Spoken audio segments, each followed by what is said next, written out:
20 de septiembre de 2012.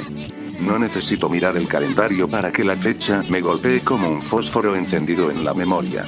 La recuerdo con la misma nitidez sucia con la que recuerdo la mancha negra que apareció en la pantalla esa noche. Un rombo de estática que al principio pensé que era una broma del satélite. Me llamo Marcus. Soy un joven afroamericano de la ciudad. Trabajo por las noches en una tienda de componentes electrónicos, y vivo en un apartamento que suena a radiador y papel arrugado. Esa noche, como otras, no tenía nada que hacer más que acostarme en el sofá y ver una película anunciada por Alain en TNT. No era el tipo de película que usualmente vería un adolescente de mi edad, pero la había visto de chico y había algo nostálgico en dejar que una versión animada de un cuento raro me llevara a donde fuera que lo hiciera. El anuncio terminó. Los créditos de la promoción se deslizaron. La voz del locutor anunció la película con esa cadencia solemne de voz en off y luego, la transmisión se congeló. Una sola imagen, estática, ocupó la pantalla entera. La imagen de una niña totalmente pálida, la niña de la película, pero sus ojos eran pozos perfectos y negros, y de ellos colaban lágrimas que parecían tinta, cayendo en hilos rectos como si alguien hubiera dibujado llanto con un marcador. El contorno del rostro estaba exagerado, el color casi ausente. La luz le rebotaba en los puntos incorrectos, haciéndola parecer plana y a la vez viva. Pensé, estúpida broma técnica. Me levanté, abrí la ventanilla de la app del proveedor, cambié a otro canal. Todos normales. Volví a TNT. La imagen seguía allí, inmóvil como una tarjeta olvidada. Intenté adelantar y retroceder. El control no respondía. La pantalla no titilaba con la lluvia de píxeles de la interrupción común. Era como si alguien hubiera clavado una fotografía entre la antena y mi sofá.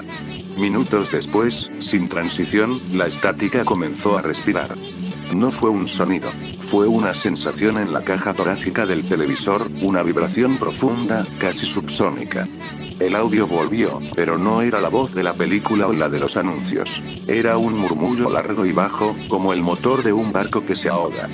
Hubo flashes, clips cortos, casi invisibles, de fotogramas que no pertenecían a la película original. Retazos de manos, fotografías borrosas de habitaciones vacías, dedos que se arqueaban alrededor de algo que nunca alcanzaba a ver. Entre esos flashes, aparecían fragmentos de la película, pero estaban retorcidos. Coraline parpadeando con una frecuencia que no correspondía al resto de la escena. La puerta del mundo del otro lado abriéndose con una lentitud mecánica, demasiado lenta como para ser humana. Encendí el celular para grabar, porque la reacción correcta en el siglo XXI es grabarlo todo. La cámara se negó. La batería marcó 73% y la pantalla se tornó gris. Por un segundo apareció la misma imagen estática en mi teléfono, luego volvió a la normalidad. Traté de reiniciar el televisor. La pantalla se abrió a barras de colores, a menús, a la consola del proveedor, y de nuevo, la niña con los ojos negros. Mi risa se quedó atrapada en la garganta. Pensé en llamar a la línea de atención, pero la espera sería larga. Además, ¿a quién se le denuncia que su televisor muestra una niña con lágrimas de tinta? A la mañana siguiente vi en foros que no había sido el único. Hilos con títulos que olían a histeria. TNT Coraline Interruption. ¿Alguien más lo vio? 20 de septiembre de 2012, publicaciones que se multiplicaban con la ansiedad tradicional de Internet.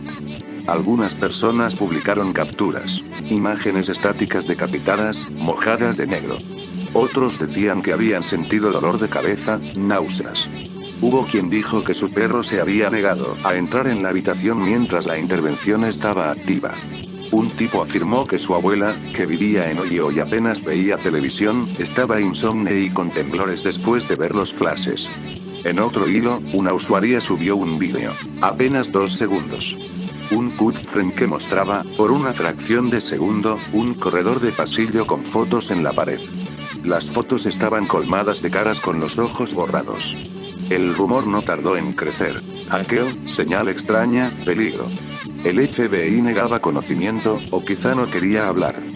TNT dijo que fue una falla técnica. Los clics, cuando había, se borraban misteriosamente de YouTube.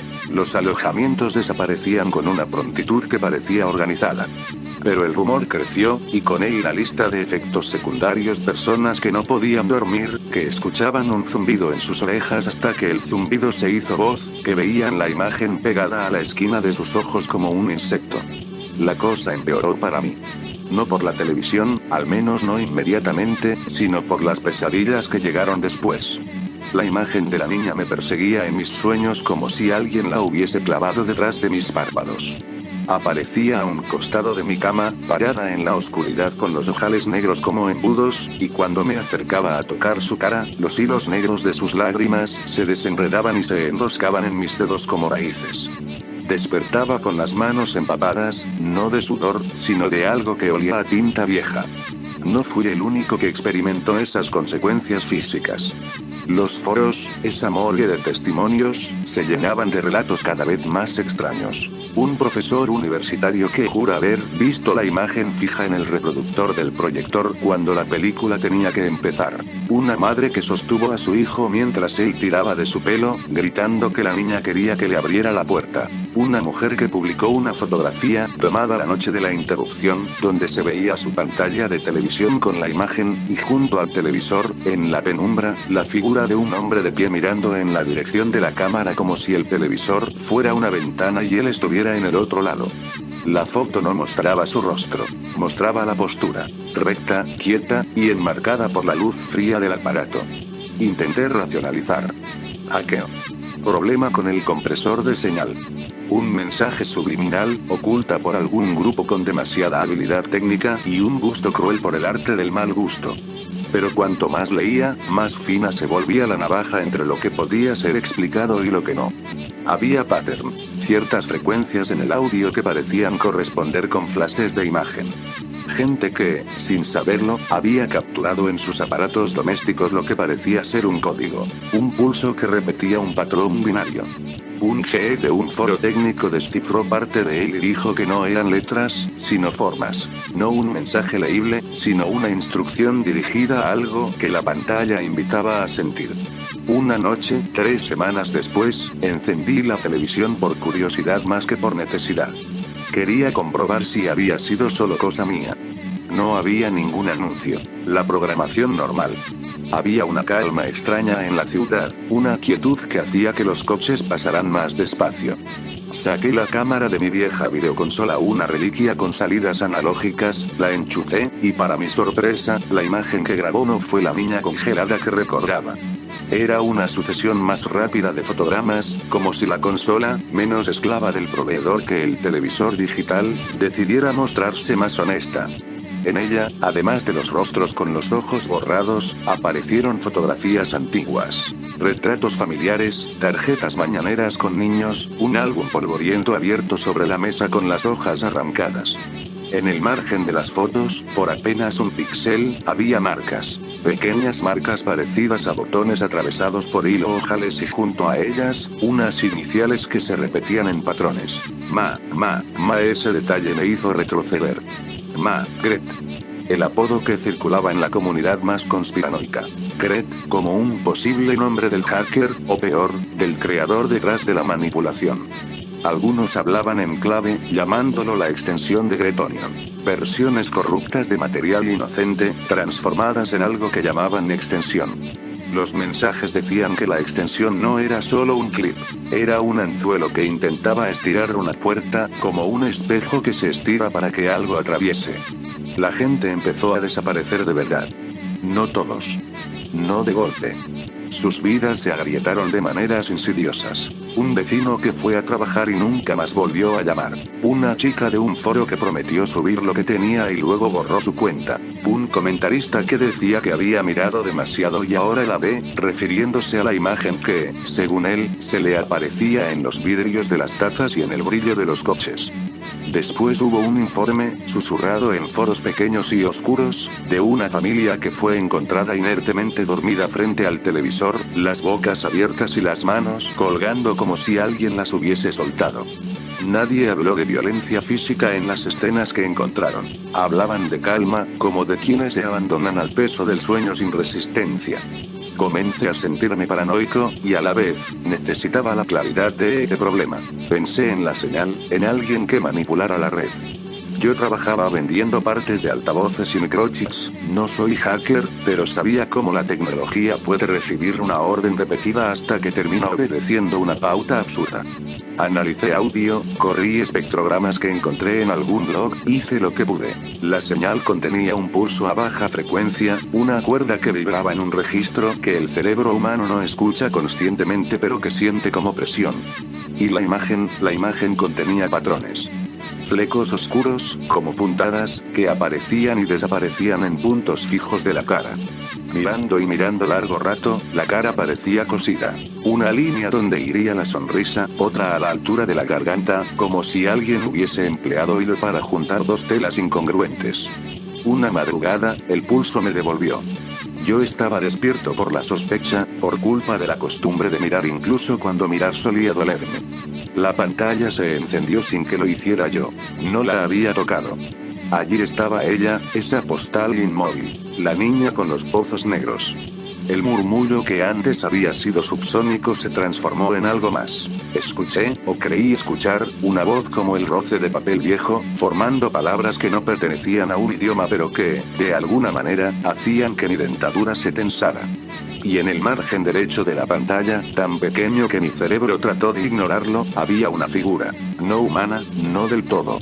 Era la silueta de una mano, no la de la niña, surgiendo del borde de la imagen, como si la pantalla fuera una puerta entreabierta y alguien estuviera probando si la percha sostiene su peso. Al principio sentí náuseas. Después, una certeza.